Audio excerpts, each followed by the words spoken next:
श्रीमन्नारायणे नारायणे हरि हरि भजमन नारायणे नारायणे हरि हरि हरि ओम नमो नारायण ओम नमो नारायण। एक बार बोलिए प्रेम से लक्ष्मी नारायण भगवान की जय। इंदिरा एकादशी व्रत आश्विन कृष्ण पक्ष की एकादशी को इंदिरा एकादशी कहा जाता है। हिंदू धर्म में इसका बहुत महत्व है। मान्यता है कि इस एकादशी के व्रत के फल से भटकते हुए पितरों को गति प्राप्त हो जाती है। साथ ही व्रत को करने वाला स्वयं भी मोक्ष को प्राप्त होता है। इस व्रत एकादशी के दिन शालिग्राम भगवान की पूजा कर व्रत किया जाता है। इंदिरा एकादशी व्रत कथा। धर्मराज युधिष्ठिर कहने लगे कि हे भगवान, आश्विन कृष्ण पक्ष की एकादशी का क्या नाम है, इसकी विधि तथा फल क्या है, सो कृपा करके आप कहिए। भगवान श्री कृष्ण कहने लगे कि इस एकादशी का नाम इंदिरा एकादशी है। यह एकादशी पापों को नष्ट करने वाली तथा पितरों को अधोगति से मुक्ति देने वाली होती है। हे राजन, ध्यान पूर्वक इसकी कथा सुनो। इसे सुनने मात्र से ही वाजपेयी यज्ञ का फल प्राप्त होता है। प्राचीन काल में सतयुग के समय में महेशमती नाम की एक नगरी में इंद्रसेन नाम का एक प्रतापी राजा ध्यान पूर्वक अपनी प्रजा का पालन करते हुए शासन करता था। वह राजा पुत्र पौत्र और धन आदि से संपन्न था और विष्णु का परम भक्त था। एक दिन जब राजा सुख पूर्वक अपनी सभा में बैठा तो आकाश मार्ग से महर्षि नारद उतरकर उसकी सभा में आए। राजा उन्हें देखते ही हाथ जोड़कर खड़ा हो गए और विधि पूर्वक आसन पर बैठा दिए। सुख से बैठकर मुनि ने राजा से पूछा कि हे राजन, आपके सातों अंग स्वकुशल पूर्वक तो है, तुम्हारी बुद्धि धर्म में और तुम्हारा मन विष्णु भक्ति में तो रहता है। देवर्षि नारद की ऐसी बातें सुनकर राजा ने कहा, हे महर्षि, आपकी कृपा से मेरे राज्य में सब कुशल है तथा मेरे यहाँ यज्ञ कमादि शीघ्र हो रहे हैं। आप कृपा करके अपने आने का आगमन का कारण कहिए। तब ऋषि कहने लगे कि हे राजन, आप आश्चर्य देने वाले मेरे वचनों को सुनो। मैं एक समय ब्रह्मलोक से यमलोक को गया। वहाँ श्रद्धा पूर्वक यमराज से पूजित होकर मैंने धर्मशिला और सत्यवान धर्मराज की प्रशंसा की। उसी यमराज की सभा में महान ज्ञानी और धर्मात्मा तुम्हारे पिता को एकादशी का व्रत भंग होने के कारण देखा। उन्होंने संदेश दिया, सो मैं तुमसे कहता हूँ। उन्होंने कहा कि पूर्व जन्म में कोई विघ्न हो जाने के कारण मैं यमराज के निकट रह रहा हूँ।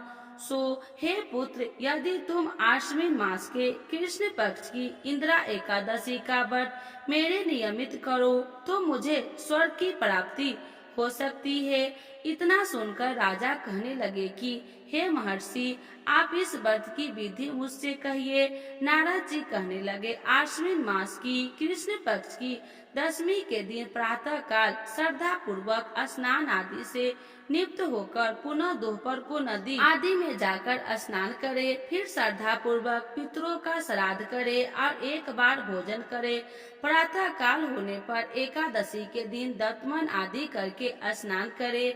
फिर व्रत के नियम को भी विधि पूर्वक ग्रहण करता हुआ प्रतिज्ञा करे कि मैं आज संपूर्ण भोगों को त्याग कर निराहार एकादशी का व्रत करूंगा। हे अच्युत, हे पुंडरीकाक्ष, मैं आपकी शरण में हूँ, आप मेरी रक्षा कीजिए। इस प्रकार नियम पूर्वक शालिग्राम की मूर्ति के आगे विधि पूर्वक श्राद्ध करके योग्य ब्राह्मणों को फलाहार का भोजन करवाए और दक्षिणा दे। पितरों के श्राद्ध से जो बच जाए उसको सूंघ कर गौ को दे तथा धूप दीप गंध पुष्प नैवेद्य आदि सब सामग्री से ऋषिकेश भगवान का पूजन करे। रात भर भगवान के निकट जागरण करे। इसके पश्चात द्वादशी के दिन प्रातः काल होने पर भगवान का पूजन करके ब्राह्मणों को भोजन करवाए। भाई बंधुओं, स्त्री और पुत्र सहित आप भी मौन होकर भोजन करें। नारद जी कहने लगे कि हे राजन, इस विधि से यदि तुम आलस रहित होकर इस एकादशी का व्रत करोगे तो तुम्हारे पिता अवश्य ही स्वर्ग लोक को जाएंगे। इतना कहकर नारद जी अंतर ध्यान हो गए। नारद जी के कथा अनुसार राजा द्वारा अपने बांधवों तथा दासों सहित व्रत करने से आकाश से पुष्प वर्षा हुई और उस राजा का पिता गरुड़ पर चढ़कर विष्णु लोक को गया। राजा इंद्रसेन भी एकादशी के व्रत के प्रभाव से निसंकट राज्य करके अंत में अपने पुत्र को सिंहासन पर बैठाकर स्वर्ग लोक को गया। हे युधिष्ठिर, यह इंदिरा एकादशी के व्रत का महात्म्य मैंने तुमसे कहा। इसके पढ़ने और सुनने से मनुष्य सब पापों से छूट जाते हैं और सब प्रकार के भोगों को भोगकर वैकुंठ को प्राप्त होते हैं। तो एक बार बोलिए प्रेम से लक्ष्मी नारायण भगवान की जय। एकादशी माता की जय। आइए भक्तों, आज सुनते हैं तुलसी माता की चालीसा। यह चालीसा सुनने से होती है हर रोगों से मुक्ति, मिलती है सुख समृद्धि का आशीर्वाद। तो एक बार बोलिए प्रेम से विष्णु भगवान की जय, तुलसी माता की जय, भगवती माता की जय। श्री तुलसी महारानी करु विनय सिरनाय, जो मम हो संकट विकट दीजे मात नसाय। नमो नमो तुलसी महारानी, महिमा अमित न जाए बखानी। दियो विष्णु तुमको सम्माना, जग में छायो सुयस महाना। विष्णु प्रिय जय जयंती भवानी, तिहु लोक की हो सुख खानी। भगवत पूजा करे जो कोई, बिना तुम्हारे सफल न हो। जिन घर तब नहीं होए निवासा, उस पर करे विष्णु नहीं वासा। करे सदा जो तब नित सुमरन, ते ही के काज होए सब पूरन। कार्तिक मास महात्म्य तुम्हारा, जाको जानत सब संसारा। तब पूजन जो करे कुमारी, पावे सुंदर बर सुकुमारी। करे जो पूजा नित प्रति नारी, सुख संपत्ति से होए सुखारी। वृद्धा नारी करे जो पूजन, मिले भक्ति होवे पुलकित मन। श्रद्धा से पूजे जो कोई, भव निधि से तर जावे सोई। कथा भागवत यज्ञ करावे, तुम बिन नहीं सफलता पावे। छायो तब प्रताप जग भारी, ध्यावत तुम्हि सकल चितधारी। तुम्हि मात यत्र तंत्र में, सकल काज सीधे होवे क्षण में। औषधि रूप आप हो माता, सब जग में तब यश विख्याता। देव ऋषि मुनि और तपधारी, करत सदा तब जय जयकारी। वेद पुराणन तब यश ज्ञाया, महिमा अगम पार नहीं पाया। नमो नमो जय सुख कारिणी, नमो नमो जय दुख निवारिणी। नमो नमो सुख संपत्ति देनी, नमो नमो अख काटन छेनी। नमो नमो भक्तन दुख हरनी, नमो नमो दुष्टन मद छेनी। नमो नमो भव पार उतारिणी, नमो नमो परलोक सुधारिणी। नमो नमो निज भक्तन उबारिणी, नमो नमो जन काज सवारिणी। नमो नमो जय कुमति नशावनी, नमो नमो सब सुख उपजावनी।